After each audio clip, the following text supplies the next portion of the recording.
to another episode of Coffee Talk. How are you this morning? Glad to be here, Randy. How you doing? Good. Just doing a little bit of reflection here as we approach the last third of the season. And, I've seen some things on social media about the competitive aspect. People talking about disappointed perhaps in competition results and unsure what to think about what a judge says about this or that. And I know you and I were in the thick of it for many years, and I'm sure we had similar reactions at times. In fact, I know we did. But I think that, fortunately, age and experience is a great teacher, right? And I think just to keep things in perspective for everybody from a competitive standpoint, I mean, really, isn't it just about getting better every day with your own ensemble and not? That's the only thing you can control. There is no defense in marching band. You can't defend against other people getting better. So, I think sometimes the frustration is as you're involved in your own program getting better, so is the band next door. And we're all on different paths in our journey to excellence. So let's talk about that a little bit. Let's unwrap that this morning. Yeah, I think it's tough in the world we live in. We're all competitive people, and everyone wants to do well. And especially if you're in charge of a group of students, you want them to do well, and you want to make sure that they're set up for success. And I think if that doesn't happen sometimes, or let me put it a different way, if an individual that might be adjudicating you tells you that it's not happening, it doesn't necessarily mean that you didn't reach your goals. Judges are human, and judges are just trying to do their best to help. I've never met a judge who isn't trying to help. Right. Some directors may not always feel that way, but I've never talked to a judge who isn't really trying to help the group that he or she is speaking to. So keep in mind that we're all human. There are going to be times that even judges are going to make mistakes, or they may not recognize some of the things that you're doing, especially if it's in a show with 30 or 40 bands. So keep it in perspective and realize that what matters at the end of the day is what you're saying to your kids, because you're the ones, you as staff members and you as directors, you're the ones who are the real judges for these kids.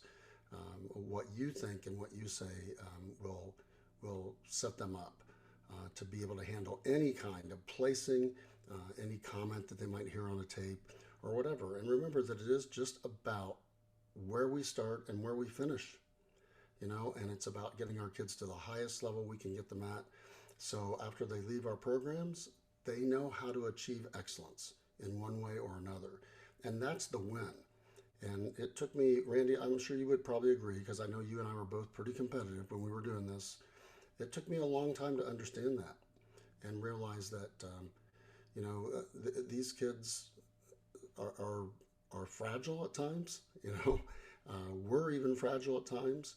And we just got to take care of ourselves and make sure that we're keeping things in perspective. But if you get a placing that you don't like, or you get a comment that you don't like, you get a number that you don't like, keep it in perspective. Realize it's just one person's opinion or one panel's opinion, and those folks don't determine the destiny of your program.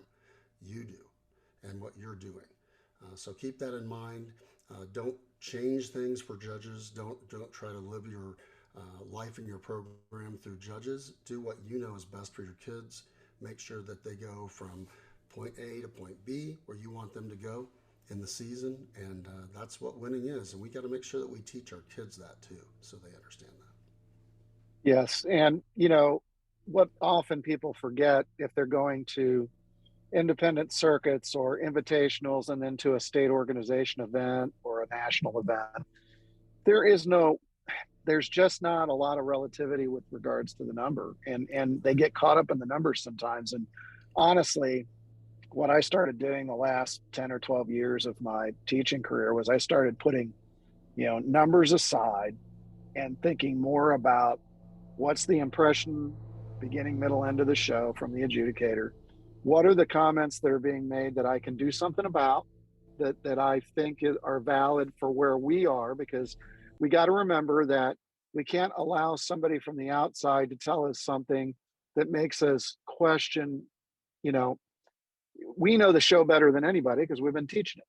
we're working with the kids every day. We know what we can and we can't do. So, if it's a rewrite that they're asking for, God forbid, or it's, something like that, you have to kind of put those things into their separate drawers and decide what are the things that maybe concur with a feeling that we've been having. Yeah, they're complaining about the trumpets double tonguing here. Maybe we need to simplify that. Or, what are the things we can control that kind of justify the way we've been feeling about it to begin with? And that's the other part, is be honest with yourself about that too. Don't just expect um, the number and the commentary to necessarily reflect all the time the amount of improvement that your group has made. I couldn't agree more. And that's why I think it's so important for us every once in a while to just step back and take an overall look at where we're at each week, or where we're at on any given rehearsal, and you be the judge. You be the final say so as director when it comes to your group. And I think if you kind of stick to that plan, you're going to be you're going to keep things straight in your mind and not get thrown off by judges' comments or numbers or whatever. Just make sure that you have in your mind what your plan is for this group. Stick to that and trust that plan. And you are, like you said, Randy, you are going to get some good information a lot of times from some of these adjudicators, and use it to your advantage. And if you don't just if you disagree with something they say, doesn't mean you have to use it. But it is a nice thing to get someone else's perspective every once in a while. Wouldn't you agree? Absolutely. And I think the expectation of the instructional staff and the directors, if you're going to a large event and there's a lot of high profile groups there, and there's a judging panel there that's relatively experienced, you can expect the bar to be raised in terms of expectation. You know, um, it's kind of like, I don't know, it's just one of those things where your expectations as director need to be that, okay, the expectations, the bar is going to be higher here. We're in a different place. We're in a different neighborhood with regards to the competitive arena. So we can expect that maybe there's going to be some things that we haven't heard before. And just because we haven't heard them before doesn't mean they're not true. It just means that in that particular competitive arena, that neighborhood that you're in and on that given weekend, it might be a more competitive neighborhood. And so the things that you've been getting really positive comments about at local shows or even regional shows might become either questionable or just, you might get some more. I heard the word used, I think, on social media this week, just really nitpicky. Judges that are just being really nitpicky. Well, that's how you get better. It's the struggle to constantly get better. And I would hope that that's why you're taking your groups to those events, because the judging is going to be tougher, the competitiveness is going to be tougher, and that's how you grow as an ensemble, right, Richard? Absolutely. And I've spoken with some directors recently who have said, Richard, we're coming to some of these big events, and we're pretty sure we're not going to be very competitive in these events. But we've been upfront with our kids saying, here's our goal, and we try to set realistic goals.